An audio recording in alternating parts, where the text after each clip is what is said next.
24 heures pour créer sa start-up en réutilisant des technologies spatiales pour le civil, c'est le défi proposé par Act in Space. 116 personnes regroupées en 28 équipes ont fait chauffer les neurones.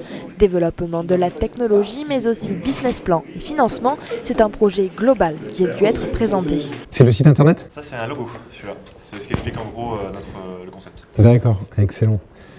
Et au niveau du business model, c'est à partir de combien de temps que vous arrivez enfin à l'équilibre ? Pour le moment 2 ans, mais on cherche des solutions, on devrait réduire à 1 an et quelques mois.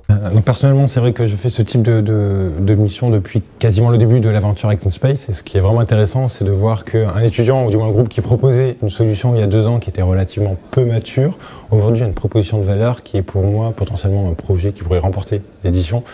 Et ce qui est d'autant plus intéressant, c'est que le nombre de personnes qui ont ce type de caractéristiques grandit de manière exponentielle. Donc de manière globale, la qualité des propositions de ce qui est réalisé s'améliore d'année en année, et ce qui personnellement me rassure énormément sur la nouvelle génération qui va bientôt arriver sur le domaine du travail. Car la finalité de cet hackathon international est bien de donner goût à l'entrepreneuriat aux jeunes. Ici, pas besoin de gagner pour être accompagné. La dernière édition avait aidé 15 startups à voir le jour.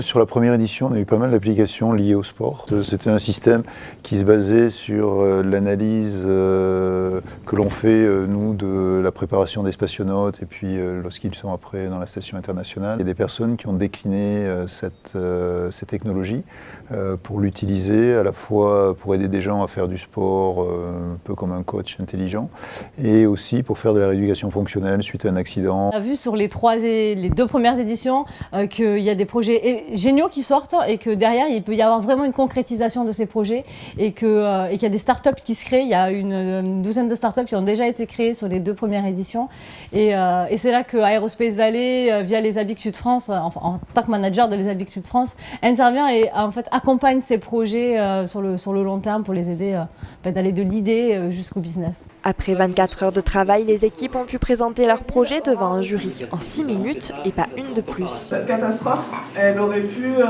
être endiguée si on avait pu faire un diagnostic précoce de la maladie des arbres. Notre projet, c'était d'utiliser des données d'observation de la Terre et des algorithmes de machine learning pour faire de la détection notamment précoce de maladies. Cette 3e édition internationale a récompensé 65 équipes à travers le monde. Prochaine étape, finale nationale et internationale pour le Toulouse Space Show. Les équipes gagnantes ont donc 1 mois pour se préparer à ce nouveau rendez-vous.